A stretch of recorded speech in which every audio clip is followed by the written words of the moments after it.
c'est chez nous, c'est ici que nous inventons le monde de demain.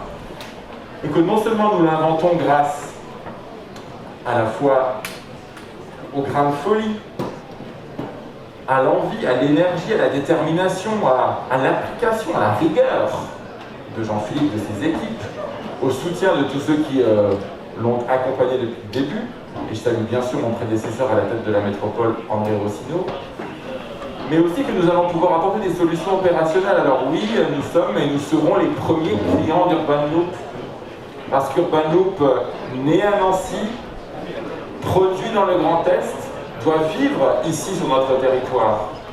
Moi je rêve du jour où, depuis les portes de la métropole du Grand Nancy, sur les parkings relais, on pourra grimper dans sa capsule Urban Loop pour accéder au centre-ville, à la gare SNCF, à la place Stanislas, au parc de la Pépinière.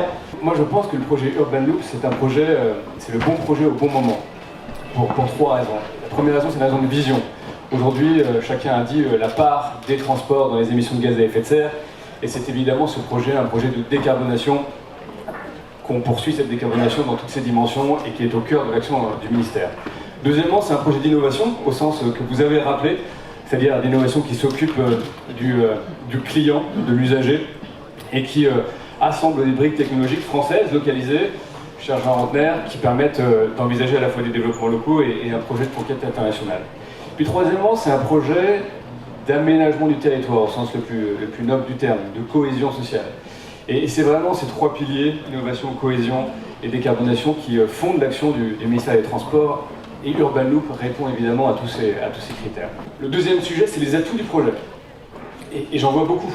Ils ont été très bien expliqués, les atouts de sobriété énergétique, de complémentarité avec les autres modes de transport, évidemment d'accessibilité aux personnes à mobilité réduite. J'étais ce matin à Gare de Nancy et c'est toujours un très grand sujet pour nous.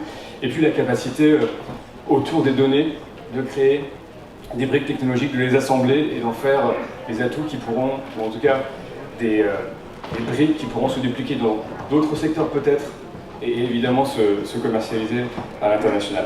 En conclusion, moi je voulais dire deux choses. D'abord dire que quand ce projet est arrivé sur notre table, on a eu le même regard un peu interrogatif, on va dire positivement. Mais ce projet a fait l'objet d'une étude très précise et nous avons décidé, dans le cadre des JO 2024, de le soutenir. Donc c'est, je crois, là la marque de confiance, parce que les JO 2024 seront une vitrine internationale, une très grande marque de confiance de l'ensemble de la puissance publique et singulièrement de l'État. Et le deuxième sujet, c'est que nous n'avions pas conditionné l'octroi du prix, en tout cas du soutien de l'État à la réussite du record du monde. On est quand même singulièrement content que vous l'ayez réalisé. Et donc, pour tout ça, nous voulions vous remercier, vous dire notre soutien et notre confiance, et bien sûr vous dire encore une fois collectivement un grand bravo. Merci à tous. Moi j'ai eu la chance de faire un tour avec son fondateur Jean-Philippe Mongeau, et c'est très agréable. C'est un petit circuit, donc on n'a pas une totale potentialité, notamment en termes de vitesse de croisière, mais non, c'est très agile, c'est évidemment un système intéressant, parce que vous voyez qu'il y a peu d'emprise au sol, donc ça favorise le déploiement de ces systèmes et l'adhésion des populations aussi. On sait très bien que souvent le problème des transports en commun, c'est l'emprise écologique, l'empreinte écologique, donc ce système répond à ça, et puis en termes d'expérience utilisateur, c'est très convaincant. Donc je ne doute pas que ce projet saura trouver à un moment sa clientèle, ses usagers, que nous avons retenu le projet pour les JO de 2024 pour faire la démonstration des projets Urban Loop en région parisienne cette fois-ci, qui sera évidemment une très belle vitrine internationale.